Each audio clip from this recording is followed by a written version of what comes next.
கிறிஸ்துவில் பிரியமானவர்களே, ஆண்டவராகிய இயேசு கிறிஸ்துவின் நாமத்திலே உங்கள் யாவரை வாழ்த்தி ஆசிர்வதிக்கிறேன். இந்த நாளுக்கென்று தேவன் நமக்கு அருளி இருக்கும் ஜீவ வார்த்தை 2 ராஜாக்களின் புஸ்தகம் 3ஆம் அதிகாரம் 18ஆம் வசனத்தில் இருக்கிறது. இது கர்த்தரின் பார்வைக்கு அற்ப காரியம். என கேட்கிற தேவனுடைய பிள்ளைகளே, உதிக்கிற உன் ஒளியினிடத்திற்கு ராஜாக்கள் நடந்து வருவார்கள் என்று சொன்ன வார்த்தையின்படி இங்கே 3 ராஜாக்கள் எலிசாவை தேடி வருகிறார்கள். இஸ்ரவேலின் ராஜா, யூதாவின் ராஜா, ஏதோமின் ராஜா ஆகிய இவர்கள் மூவரும் எலிசாவை தேடி வருகிறார்கள். அவர்கள் வனாந்திரத்திலே 7 நாட்களாய் சுற்றி திரிந்த போது அங்கே அவர்களுக்கு தண்ணீர் இல்லாமற் போனது என்று வேதம் சொல்கிறது.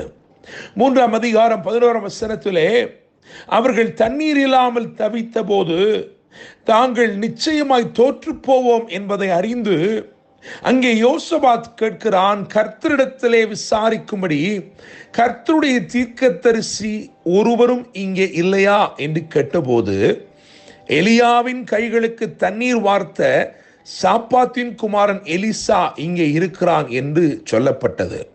என்னை கேட்கிற தேவனுடைய பிள்ளைகளே, நீங்கள் அடையாளம் தெரியாமல் இருக்கும் பொழுது, அறிமுகமில்லாமல் இருக்கும் பொழுது, ஆண்டவருக்காக நீங்கள் எதை செய்கிறீர்களோ, கர்த்தர் நிமித்தமாய் நீங்கள் என்ன செய்கிறீர்களோ, அதுவே உங்களை மேன்மைப்படுத்தும் காலத்திற்குரிய அடையாளமாய் அமைந்து விடுகிறது. தேவனுடைய பிள்ளைகளே, அப்படியாக அந்த 3 ராஜாக்களும் எலிசாவினிடத்திலே வந்து எலிசா தீர்க்கதரிசியினிடத்திலே தங்களுடைய 7 நாட்கள் பிரச்சனை குறித்து பேசுகிறார்கள். அவர்களுக்கு தீர்வளிக்கும் தீர்ப்பாக வெளிப்பட்ட தேவனுடைய வார்த்தை தான் இது. அந்த வார்த்தையின் தொடர்ச்சி இப்படியாயிருக்கிறது. இது கர்த்தரின் பார்வைக்கு அற்ப காரியம். என கேட்கிற தேவனுடைய பிள்ளைகளே, நான் நம்புகிறேன், விசுவாசிக்கிறேன், இந்த நாள் தேவன் இயற்கைக்கு அப்பாற்பட்ட விதத்திலே உங்கள் வாழ்க்கையிலே கிரியை செய்கிற தேவனாக வெளிப்பட போகிறார். இயற்கைக்கு அப்பாற்பட்ட அற்புதமான கிரியைகளை உங்கள் வாழ்க்கையிலே செய்ய போகிறார். உங்கள் நினைவிற்கும் உங்கள் எண்ணங்களுக்கும் தோன்றாத காரியங்களை, புலப்படாத காரியங்களை, உங்களுக்கு புரியாத காரியங்களை, உங்களுக்கு தெரியாத காரியங்களை இன்று தேவன் உங்கள் வாழ்க்கையிலே செய்ய போகிறார்.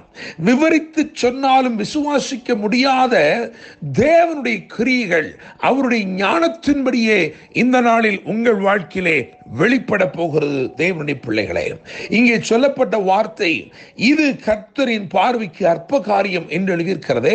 அப்படி என்றால் எது என்ற ஒரு கேள்வி அமைகிறது.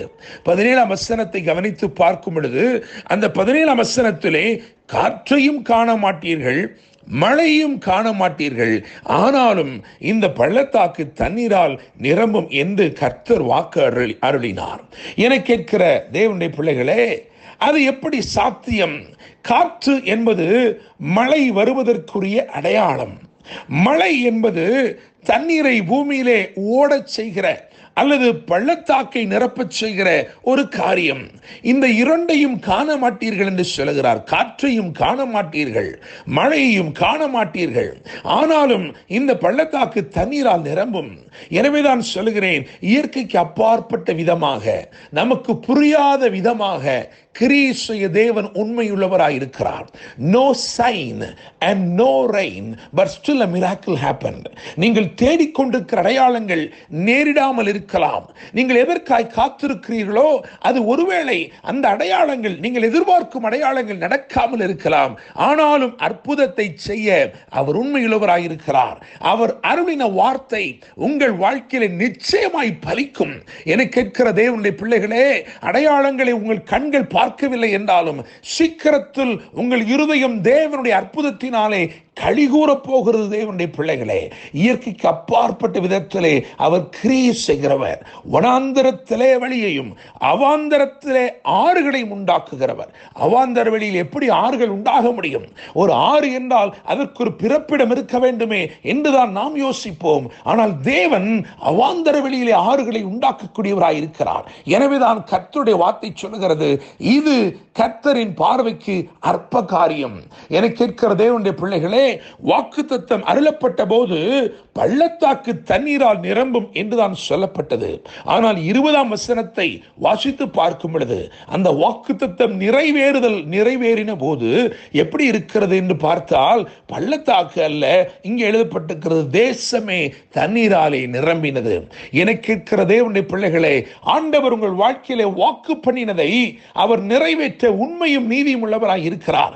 உங்களுக்கு புரியாத விதமாய், உங்களுக்கு தெரிந்திராத விதமாய் அதை அவர் நிறைவேற்ற போகிறார். மாத்திரமல்ல, உங்களுக்கு வாக்கு பண்ணினதை விட பெரிதாக அதை நிறைவேற்ற போகிறார். 7 நாட்கள் பிரச்சனை எளிதாக தீர்ந்தது. தேவனுடைய பிள்ளைகளே, நீங்கள் தேவ சமூகத்தில் உங்கள் காரியங்களை சொல்லும் போது, ஆண்டவருடைய சமூகத்தில் வந்து உங்களை நீங்கள் ஊற்றிவிடும் போது, அவரிடத்திலே உங்களை தாழ்த்தி ஜெபிக்கும் போது நிச்சயமாக 7 நாட்கள் பிரச்சனை எளிதாய் தீர்ந்து விடுகிறது.